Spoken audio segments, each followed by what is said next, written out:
kapal din naman ang mukha mo. Wala kang makukuha sa akin higit pa sa binibigay ko sa'yo. Baka naman gusto niyong malaman ni Victor yung sabuatan natin. Madali naman akong kausap. 200,000 piso, Doña Claudia. Alam niyo naman na siguro kung saan papadala yung pera, di ba? Ama, ano sabi ni Tita Susan? Kailangan ba siya? Bakit mo pala naisipan na isoli yung mga ninakaw ng mga mo? Alam mo namang mapapahama ka. Nakonsensya na kasi ako eh. Kahit wala kayong kasalanan, ako pa rin nahihirapan. Pero kahit napapahama kayo dahil sa akin, pinapakita niyo pa rin ako ng kagbutihan. Mapapatawad niyo pa ba ako? Ibig sabihin ba nito, magkakaibigan na tayo? Isa para sa apat! Apat para sa isa! Hello, Dolores. May nangyari. Dito ako sa police station eh. Nabangga ko yung minamaneho kong sasakyan. Ayos naman ang kalagayan ko, pero didimanda kasi ako nung nabangga akong sasakyan eh. Kung hindi nga lang talaga nangyari yung Dolores fiasco na yun years ago, I'm sure happily married na ngayon yung si Victor. Up to this day, minimension niya pa rin sa akin yung bata na akala niya kanya. Would you still be interested in him kung alam mong may anak na siya? Honestly, I could care less about the kid. All I have to do is just make sure na she's not gonna get in the way of my relationship with Victor. We're gonna have it. Ding! Lisa?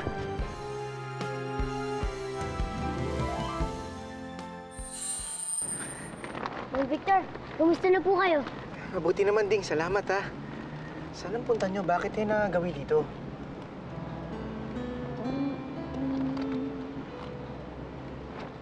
Tara na din. Dali na, Lisa. Tara na din. Victor? Sino sila? Wala. Mga dati ko lang kakilala. Mga tinutulungan ko noon.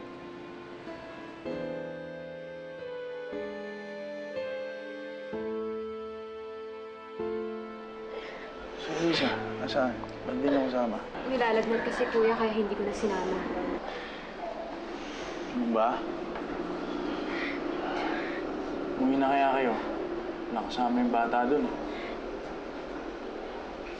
Tay, ano po kayo? Di po ba kayo sasama sa amin? Oo nga po, Tay. Sabay-sabay po tayong umuwi. Di ba pwede, mga anak eh. Hanggat hindi ako nakakapagpiyansa dito, tsaka ba't hindi ko nababayaran yung danyos dun sa may-ari ng sasakyan? Hindi ako makakalabas dito. Kuya, magkano daw ba aabutin? Sa piyansa, nasa 8,000. Sa danyos yung mabigat eh. Buti ng 25,000. Tay, paano po natin babayaran yun? Nak, hindi ko alam anak eh. Kuya, subukan kong humingi kay Flora. Baka may naitabi siya. Sa tingin mo ba magbibigay yun? Narinig mo naman siya siguro kanina. Okay lang naman sa akin na magalit siya eh. Naiintindihan ko yun. Nangakuha ko kasi siya ng magandang buhay. Tapos ganito. Ultimo buhay ko, hindi ko maayos eh.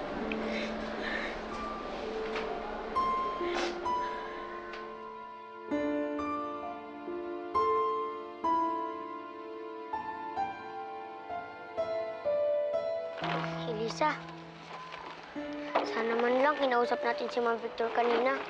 Baka naman matulungan niya tayo. Wala mo siyang pinuntahan niya na Ate Josie. Hindi niya kami tinulungan. Ha? Bakit naman? Bait-bait niya naman sa atin, ah.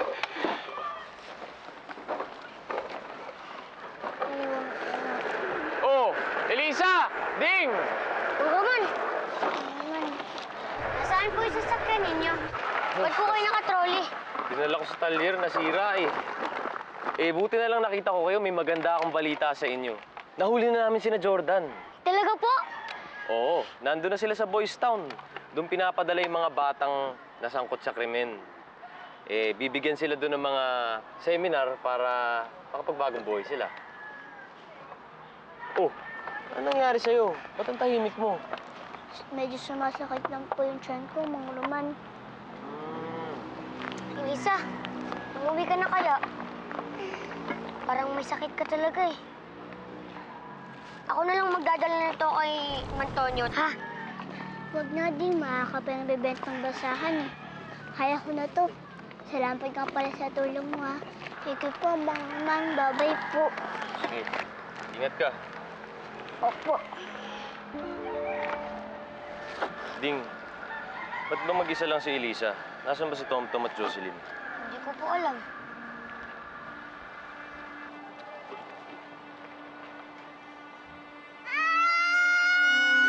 Lisa!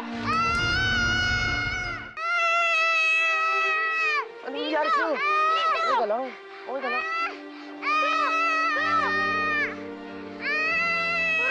Dali mo natin sa doktor! Sige, sige. Tara.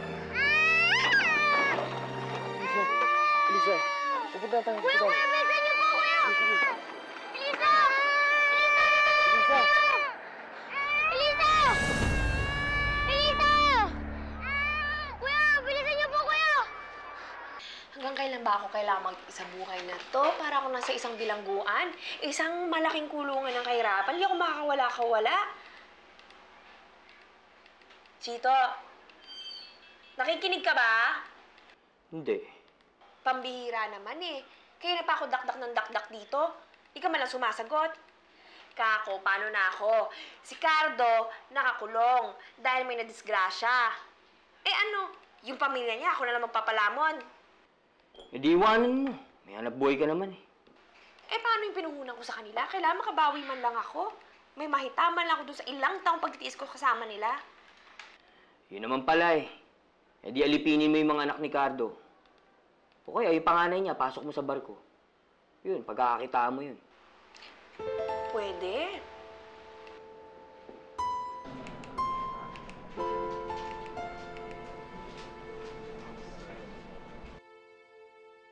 Ayos.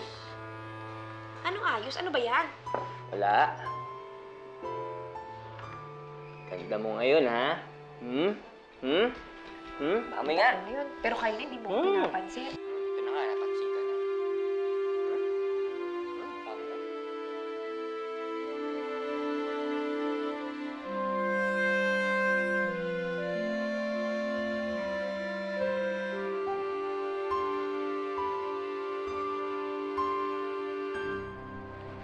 Excuse me. Can you please make us coffee? Brewed, no sugar. Yes, thank you. Bakit ba parang aso kung makasunod ang babaeng ito kay Victor? Wala ba siyang sariling trabaho? Hi. I'm sorry. What are you thinking? Is it the kids from earlier? Let me guess. Sila yung kinikwento mo sa akin dati. Yung mga naging close mo. Sila nga. And one of them, the girl, siya ba yung akala mong anak mo? Paano mo nalaman? Well, you had this look. I felt that you were longing. Parang ayaw mo siyang paalisin. Parang may gusto kang sabihin. You still wanted to talk to her. Siya yung sinasabi ko sa yung bata. Si Elisa. I see. So, alam ba ng bata ang tungkol sa inyo ng nanay niya?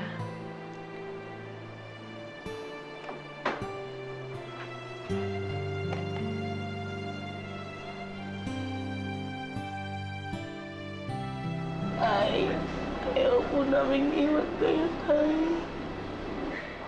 Dito na lang po kami, sasamaan po namin kayo. Hindi pwede, mga anak eh. Amo, gagawa ko ng paraan para makalabas ako dito. Ano po pag di po natin nabayaran yung pera, Tay? Dito na lang po kayo habang buhay. Hindi mangyayari yun. Gagawa ko ng paraan para makalabas ako dito. Dolores, sige na. Umalis na kayo. Sige na, umuwi na kayo. Ingat kayo, ha? Tatawag na lang ako pag kakamustahin ko kayo. Sige na. Dolores, sige na. Sige, mag-ingat ka, kuya. Ingat kayo, ha?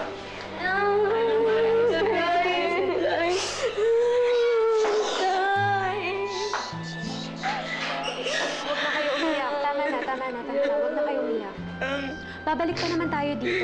Halika na, umuwi na tayo. Halika na, Tom, halika na. Oo. Shhh! Halika na, umuwi na. Ito, pakinggan na lang mo dito. Anong nangyari sa kanya? Bigla ako siya nahimatay eh.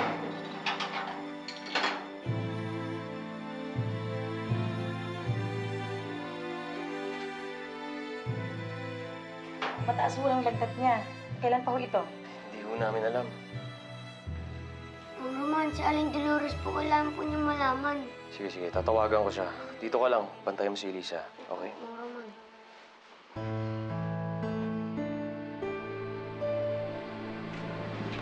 Tom, Josie. Huwag na kayong malungkot. Alam mo, lagi naman tayo dadalaw sa tatay niyo para lagi kayong magkikita.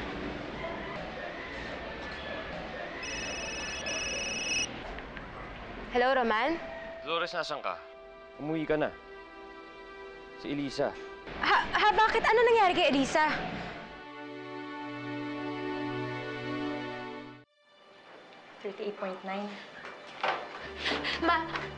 Ma'am, ako po yung nanay ni Elisa. Nasaan po si Elisa? Andito sa loob.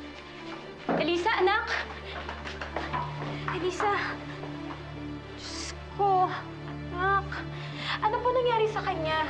Mataas ho ang lagnat niya at sumasakit din daw ang tiyan niya kanina. Pinainom ko na ho siya ng gamot, pero pag hindi pa rin ho nagbago ang kalagayan niya, mas makabubuting dalhin niyo na ho siya sa doktor. Anak naman eh. Sinabi ko sa'yo, huwag ka na aalis sa bahay dahil nga may lagnat ka. Kailangan mong magpahinga. Gusto ko po kasi mga lakal para may pera na po tayo. Para po makalabas po sa John Carlos sa kulungan niya.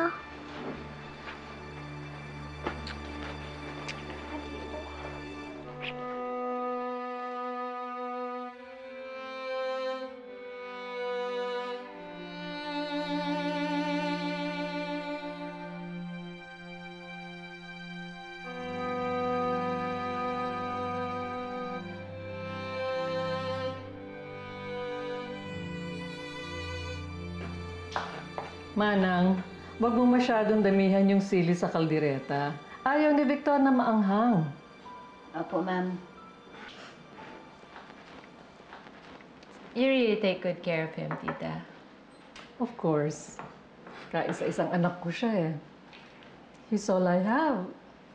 Well, then I guess you should know na nakita si Victor at yung batang akala niya anak niya. What? When? Kanina. Although I think it was not intended. I noticed though na distant yung bata kay Victor. Kahit na. Ayokong aali-aligid ang batang yan kay Victor. Who knows kung anong pinaplano ng Dolores na yan at baka ginagamit niya yung batang yan para mapalapit kay Victor. You really think so, Tita? This is the reason why gusto kong bumalik si Victor sa Amerika. Para malayo siya dyan sa batang yan at kay Dolores. Isel, please help me. You have to convince Victor na bumalik na sa States. I'll do everything I can, Tita. I promise you that. Dito.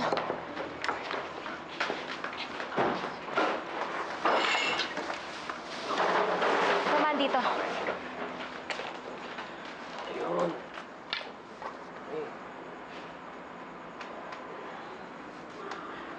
Roman, maraming salamat Walang anuman. Dolores, yung tungkol nga pala kay Cardo. Magtatanong-tanong ako baka pwede siya ilipat sa mas malapit na presinto. Ano, Ding? Sasabay ka na ba sa akin? Pwede kita hatid sa inyo. Roman, dito na lang po muna ako. Okay. Dolores, mauna na ako. Mga bata. Sige, Ding.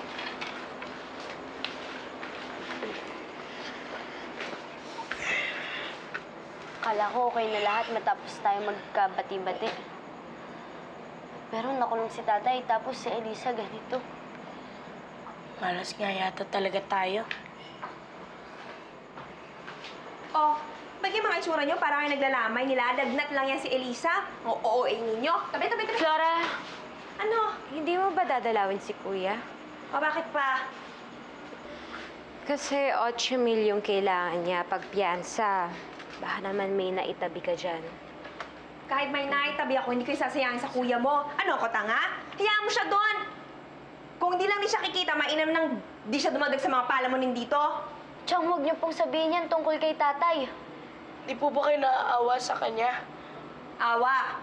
Saan hindi kayo naaawa? Todo kayo tayo dito parang kalabaw? Dahil wala maintriga yung tatay ninyo? Flora, pera lang ba talaga yung mahalaga sa... Oo! At kung wala kayo, wala akong pakialam sa inyo! Bet! Paano na si tatay ngayon, ate?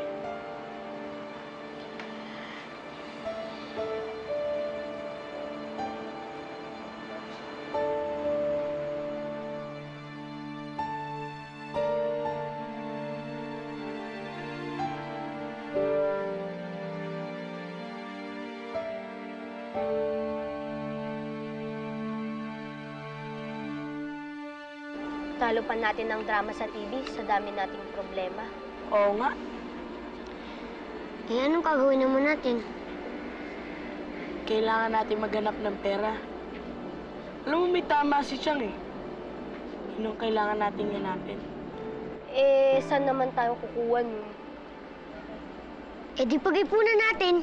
Tulad ng dati, magtulong-tulong tayo. Alam mo, Ding, kahit siguro ibenta ko lahat ng tabako sa katawan ko, kaya ako kikita ng ganun kalaki. Alam mo, tama si Ding. Kahit paunti-unti makakaipon tayo. Mabibilan natin ng gamot sa Elisa at mapapiyansahan natin si tatay. Kaya natin to, basta magkakasama tayo. Kaya natin to! Kakayanin natin! Kakayanin natin!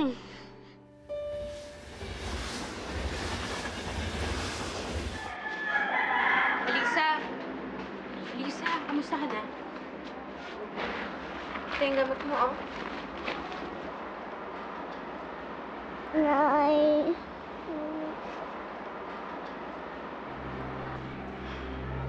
Ako, anak.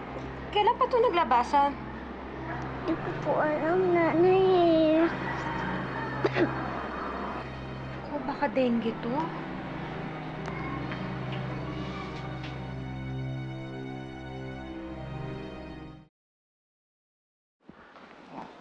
Morning, Ma. Good morning. Ma. Victor, mauna na ako sa office, okay? Teka, akala ko sasabay kayo sa akin. Hindi na, mauna na ako. Izel and you are going to the furniture exhibit today, right? Yes. Eh, di ba sasama kayo sa amin ni Zen? Hindi na lang, kayong dalawa na lang. Just bring back some brochures para makita ko kung anong items doon, okay? Okay, Ma. Kayo bahala. Victor, surely you know na gusto ko lang na magkalapit pa kayo ni Izel. I know, Ma. Oh, by the way, she told me that... No. Di bali na. Never mind, forget it. Okay, I'll see you at the office later, okay? See you later. See you, Ma. Take care, Ma. Okay, you too. Good morning.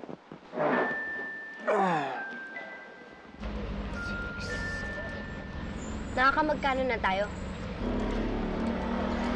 26 pa lang, Ate Josie.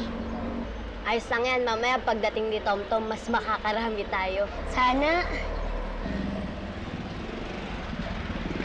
Kamusta na kaya si Elisa?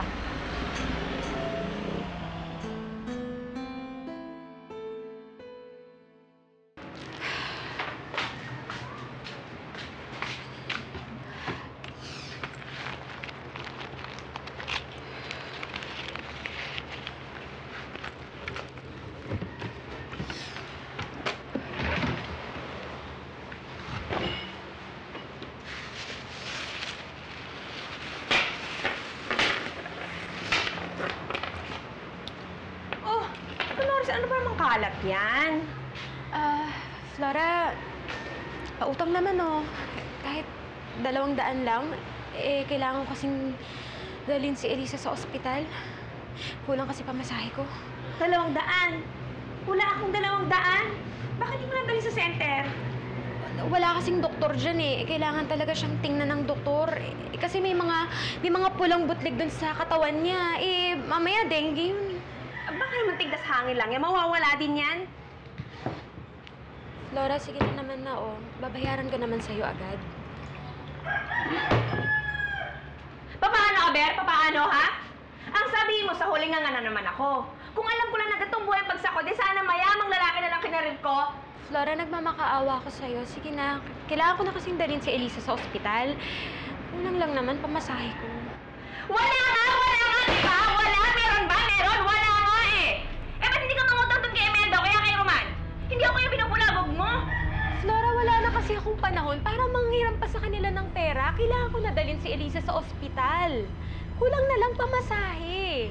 Kasi naman, kung sana nakinig ka sa akin dati, wala ka sa sitwasyon na gito ngayon. Si Victor lang naman ang solusyon sa problema mo, sa problema nating lahat. Ano, iintay mo na tumirik yung mata ng anak mo? Ganon? Aminin mo na kasi na si Victor ang ama ni Elisa. Si Mang Victor po ang tatay ko?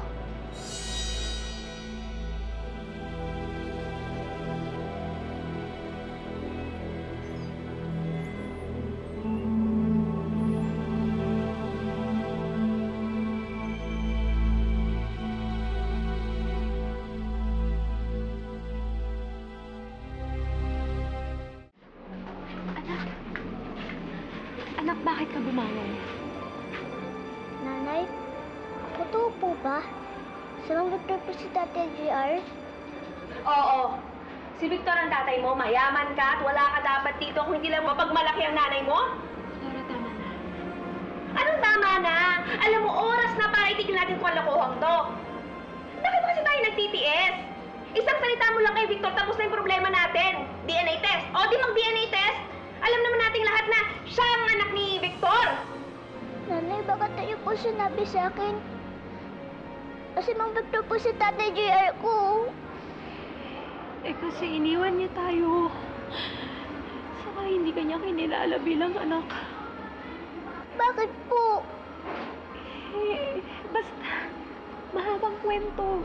Hindi mo maiintindihan. Saka ayaw niya maging tatay mo siya. Hoy! Hindi totoo yan, ha? Pinalabas mo na hindi niya anak si Elisa. Natural na nalayo yung tao. Kung hindi ka naman kasi bobot kalahati, pero na naging abo pa. Pinapairal mo kasi yung pride mo. Flora, tama na. Ewan ko sa inyo mag-ina. Bahala nga kayo sa buhay ninyo.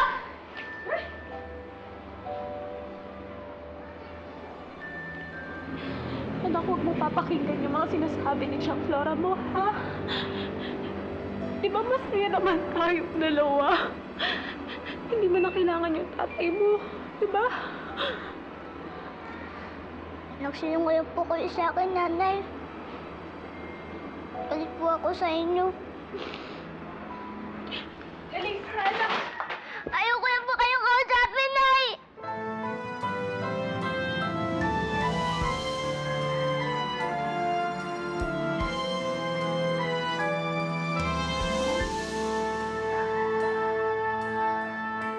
Pagkakataon ay kay ila sa nais makahanap ng buwan sa puso ng taong pinapangarap. Ano kaming mga walang muwan. Halik sa Ate. Akala mo naman. Akala mo talaga. Aray! Sino may sabi siya? Pwede mo ko sampalin, ha? Tama na! Sobra ka, ha? Tama na!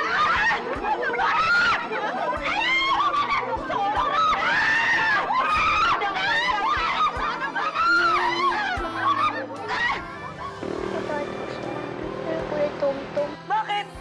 Tatay ko, Kuya Tumtum. Sinabi ko lang kay Elisa na si Victor ang tatay niya para maliguan naman kami ng pera. Ba't mo sinabi yun? Nasaan si Elisa? Hindi po namin alam eh. Pagdating po namin dito, wala na po siya. Akala nga po namin kasama niyo siya eh. Hindi ba sinabi ko sa inyo na hindi na kayo pwede dito? Anak po ako ni Mang Victor. Si po ang Tatay JR ko. Hindi kaya pinuntahan niya yung tatay niya? Alam ba niya kung saan nakatira si Victor? Doon po sa tindahan po nila Mang Victor, dumadaan po kami minsan doon kapag nangangalakal po kami. Victor! Lumabas ka! Pwede rito! Hindi ako dito! Nakita mo ba si Elisa? Pumunta ba siya dito? Anong gagawin niya dito? Dahil